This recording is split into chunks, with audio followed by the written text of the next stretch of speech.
जी doctor साहब बहुत सारे जब हम आज ज़ाहिर है हाइपरटेंशन के हवाले से बात ज़्यादा हम अहम कर रहे हैं तो ये मैं पूछना चाहूँगी कि ये सिस्टोलिक और डायस्टोलिक ब्लड प्रेशर क्या होता है और ये किस तरह असर करता है और क्या इसमें प्रॉब्लम्स होते हैं?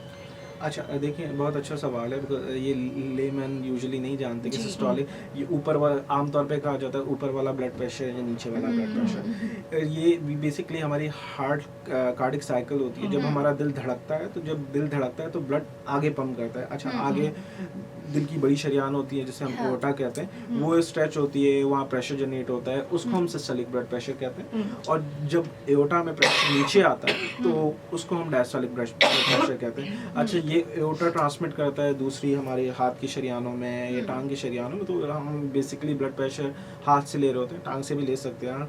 तो उसमें जो अपर ब्लड प्रेशर होता है that is systolic blood pressure, और जो लोअर ब्लड प्रेशर होता है उसको हम डायस्टोलिक ब्लड प्रेशर कहते हैं। सही है, हाँ बिल्कुल। हमारी डॉक्टर साहब कोशिश होगी कि हम आम फहम ज़ुबान में ही बात करें ताकि लोग उसको आसानी से जो है वो समझ सकें। अच्छा, हम जो ऊपर का और नीचे का ब्लड प्रेशर की बात करते हैं कि ऊपर का इतना आ रहा है और नीचे का इतना आ रहा है, तो एक तो उसकी नॉर्मल हमें रेंज बताइए और ये भी बताइए क्या ये अकॉर्डिंग टू एज मैटर करता है या फिर आपका एक एवरेज है कि जी इसी में रहना चाहिए, इसी फिगर्स में रहना चाहिए। अच्छा, बहुत अच्छा सवाल है बिकॉज अक्सर लोगों को ब्लड प्रेशर की रेंजेस नहीं पता होती। तो जब डॉक्टर बताता है उनका ऊपर का ब्लड प्रेशर 160 है, तो दे थॉट, वो सोचते हैं कि ये हमारे लिए नॉर्मल है, और आपने सुना होगा कि इनका तो 160 रहता है और ये इनके लिए तो नॉर्मल है। सो ऐसा नहीं होता। ब्लड प्रेशर की रेंजेस होती हैं।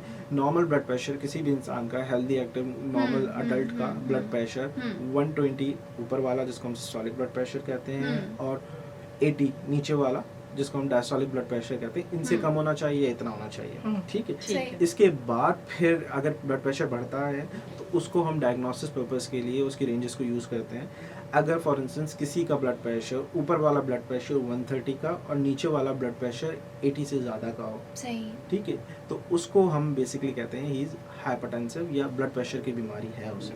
सही। इस इन बिटवीन प्री हाइपरटेंसिव है, उसमें लाइफस्टाइल मॉडिफिकेशन और सारी चीज़ें हम बताते हैं। अच्छा डॉक्टर साहब, एक इससे रेलेवेंट एक क्वेश्चन है, मैं इसके साथ ही करना चाहूँगी कि बाज़ दफ़ा एक कोई पेशेंट है जिसका एक मिडिल एज से एक फिगर पे आके, एक नंबर पे आके ब्लड प्रेशर रुक गया है और वही वो लेके चल रहा है, उसी वही वो ऊपर का बेशक अगर थोड़ा सा ज़्यादा भी, अगर आप कह रहे हैं 130 पे हम रुकते हैं नॉर्मल है, अगर उनका 140 रहता है या 145 रहता है, तो वो सालों से, मतलब अगर मैं बात करूं कि 10 साल से वो उसी फिगर पे रुका हुआ है, तो क्या हम इसको इस तरह से कंसिडर करेंगे कि ये पेशेंट की बॉडी के हिसाब से सेट हो गया है, या हम हमेशा ये कहेंगे कि नहीं ये ख़तरनाक अच्छा, है? यही मेरा सवाल। थोड़ी देर पहले मैंने आपको बताया कि अक्सर लोग समझते हैं कि ये 140 इज नॉर्मल ब्लड प्रेशर। हाँ। उस बंदे के लिए, उस आदमी के लिए नॉर्मल ब्लड प्रेशर। ऐसा बिल्कुल नहीं है। मतलब वो कहते हैं हमारा, अगर उनसे हाँ। कहो ना तो कहते हैं नहीं हमारा तो सालों से इतना ही रहता ही है, रहता है। इतना ही रहता है। अच्छा, रिसर्च ने साबित किया, बहुत सारे ट्रायल्स होते हैं क्योंकि डिफरेंट मेडिकेशंस के ट्रायल हाँ। होते हैं, और ब्लड हाइपरटेंशन में मल्टीपल ट्रायल्स हुए हुए हैं। तो हम्म। उसने रिसर्च से हमें साबित हुआ कि अगर किसी का ब्लड प्रेशर भी 130 से ऊपर और नीचे वाला, ऊपर वाला 130 से ऊपर और नीचे वाला 80 से ऊपर हो, तो वो डैमेज कॉज करेगा। ओके। ठीक है, वो आपको पता नहीं चलेगा नहीं कि चलेगा। डैमेज। फॉर इंस्टेंस अगर किसी का ब्लड प्रेशर 140 रह रहा है और नीचे वाला 80 से ऊपर है, तो वो डैमेज कॉज कर रहा है, आपको पता नहीं चलेगा। सही। लेकिन ऑल ऑफ अ सडन किसी को स्ट्रोक हो सकता है, किसी को हार्ट अटैक हो सकता है, गुर्दों में खराबी और फेलियर की तरफ जा सकते हैं, तो ये अलामतें आ सकती हैं।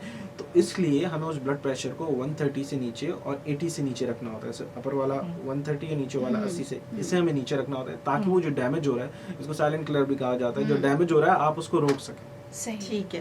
अच्छा डॉक्टर साहब, यहाँ पे ये मैं पूछना चाहूँगी कि बहुत सारे लोग जो हैं वो ये समझते हैं कि वो मेडिसिन्स खाई, उनका ब्लड प्रेशर नॉर्मल हुआ, उसके बाद वो कहते हैं कि जब मैंने 2-3 मरतबा चेक किया तो वो नॉर्मल आ रहा है, तो अगर मैं मेडिसिन्स लेता रहूँगा या लेती रहूँगी तो उसके बाद मेरे किडनीज ख़राब हो जाएंगी, मुझे उसके साइड इफ़ेक्ट्स होंगे, और ब्लड प्रेशर की दवा जब वो नॉर्मल चल रहा है, मैं परहेज़ भी कर रहा हूँ, तो फिर दवाइयाँ लेने की क्या ज़रूरत है? ठीक है। बहुत ही अच्छा सवाल है, क्योंकि ये अक्सर पेशेंट आपने देखा होगा कि जो जनरल प्रैक्टिशनर होते हैं वो काउंसलिंग का इसमें बहुत बड़ा अमल दखल होता है कि आपने मरीज़ की काउंसलिंग नहीं की जी। ब्लड प्रेशर के हवाले से, तो वो जनरल प्रैक्टिशनर के पास जाते हैं, उन्होंने मेडिसिन दे दी, 2-3 दिन खाई, दे थॉट के ब्लड प्रेशर इज़ नॉर्मल, अब मैं बिल्कुल सही हूँ, और वो छोड़ देते हैं। फिर वो ब्लड प्रेशर चेक नहीं करवाते, और किसी दिन पता चलता है कि 190 और 200 पे ब्लड प्रेशर पहुंच गया है, और उस टाइम फालिज का अटैक हो गया है या दिल का मसला शुरू हो गया है। ठीक है, ऐसा बिल्कुल नहीं करना चाहिए। जब आप मेडिकेशन स्टार्ट करते हैं तो एक प्रॉपर डायग्नोसिस बना के स्टार्ट करता है। उस मेडिसिन की हर मेडिसिन की हाफ लाइफ होती है। यूजुअली जितनी ब्लड प्रेशर की मेडिसिन होती है वंस अ डे आप लेते हैं वो। सही। अब वो एक दिन लेंगे तो वो ब्लड प्रेशर उस दिन तो कंट्रोल करेगी, कि नेक्स्ट डे जब वो खून में या ब्लड में हमारे पास वो मेडिसिन नहीं है तो वो किस तरह कंट्रोल करेगी, ब्लड प्रेशर बढ़ जाएगा। अब इसमें ये बात यहाँ पे आती है कि लाइफ स्टाइल मॉडिफिकेशन से भी ब्लड प्रेशर को डिक्रीज किया जा सकता है। जी। साथ साथ मेडिकेशन के साथ साथ जो हाइपरटेंसिव है उनको हम ये एडवाइस करते हैं मेडिसिन भी लें और लाइफ स्टाइल मॉडिफिकेशन, ज़िंदगी में तब्दीलियाँ करें, उनमें वेट रिडक्शन शामिल है, उसमें आपकी डाइट है बहुत इम्पॉर्टेंट। अगर आपने हम हाइपरटेंशन सोसाइटी और जो ब्लड प्रेशर से जो लोग जानते हैं, एक डाइट होती है डैश डाइट, उसको अगर आप फॉलो करें सो देयर आर चांसेस कि आप 10 millimetre of mercury blood pressure ऊपर वाला कम कर सकेंगे। ठीक है, तो डाइट भी बहुत हेल्प करती है। फिर सॉल्ट इनटेक है, पोटेशियम इनटेक है, तो बहुत सारे डाइटरी अवामिल होते हैं जो सही है। लाइफ स्टाइल मॉडिफिकेशन पे हम मज़ीद बात करते हैं। हमारे साथ डॉक्टर उमैर अबरार मौजूद हैं, सर्टिफाइड इंटरनेशनल कार्डियोलॉजिस्ट।